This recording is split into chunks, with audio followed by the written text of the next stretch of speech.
Hi అండి, నమస్తే. Welcome to the channel. సింపుల్గా పాలక్ వెల్లుల్లి కారం మేకింగ్ వీడియో చూద్దాం. ఫస్ట్ పాలకూర తీసుకొని కడిగి వాష్ చేసి పక్కన ఉంచుకొని నీట్గా చాప్ చేసి పక్కన ఉంచుకోవాలండి. ఇప్పుడు మిక్సీ జార్ తీసుకొని వెల్లుల్లిపాయలు తొక్క తీసేసి 2 ఆనియన్స్, కొంచెం కొత్తిమీర,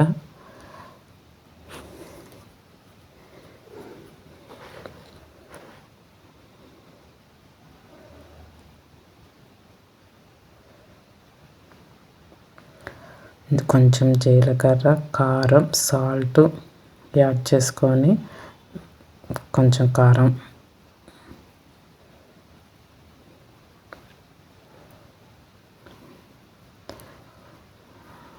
మీరు తీసుకున్న పాలకూరకు సరిపడినంత కారం తీసుకొని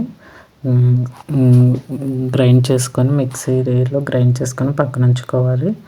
ఇప్పుడు తాలింపు కోసం ప్యాన్ వెలిగించేసుకొని ఆయిల్ వేసుకొని ఒక ఎండుమిర్చి, జీలకర్ర, ఆవాలు పోపు వేసుకొని కొంచెం పసుపు వేసుకొని యాడ్ చేసుకొని కరివేపాకు వేసుకొని వేగిన తర్వాత ఈ పాలకూరని సన్నగా తరుక్కున్న పాలకూరని వేసుకోవాలి ఫ్రెండ్స్. కొంచెం అలాగా 5 మినిట్స్ అలా కొంచెం పచ్చివాసన అంతా వేగిన తర్వాత మనం గ్రైండ్ చేసి పెట్టుకున్న వెల్లుల్లి కారం కూడా వేసుకోవాలండి. అదంతా టర్న్ అవుట్ చేసుకొని ఇప్పుడు సాల్ట్ కొంచెము వేసుకొని మూత పెట్టేస్తే అలా 10 మినిట్స్కి మనం పాలకూర వెల్లుల్లి కారం రెడీ అయిపోతుందండి. చపాతీలోకైనా అన్నం రైస్లోకైనా చాలా బాగుంటుందండి. ఒకసారి తప్పకుండా ట్రై చేయండి. వీడియో కనుక నచ్చితే లైక్ షేర్ చేసి సబ్స్క్రైబ్ చేయండి. జై శ్రీరామ్. వెల్లుల్లిపాయలు తాలింపులో కూడా వేసుకొని ఇంకా చాలా బాగుంటుందండి. పిల్లలు తింటారు, నేను వేయలేదు. సాల్ట్ చూసి కొంచెమే పడుతుంది, సాల్ట్ ఎక్కువ పడుతుంది. ఆల్రెడీ పాలకూర ఉప్పుగా ఉంటుంది కాబట్టి దాన్ని బట్టి చూసి వేసుకోండి ఫ్రెండ్స్.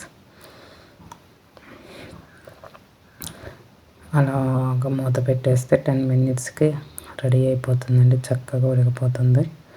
అలా మధ్య మధ్యలో తిప్పుకుంటూ చూసుకుంటూ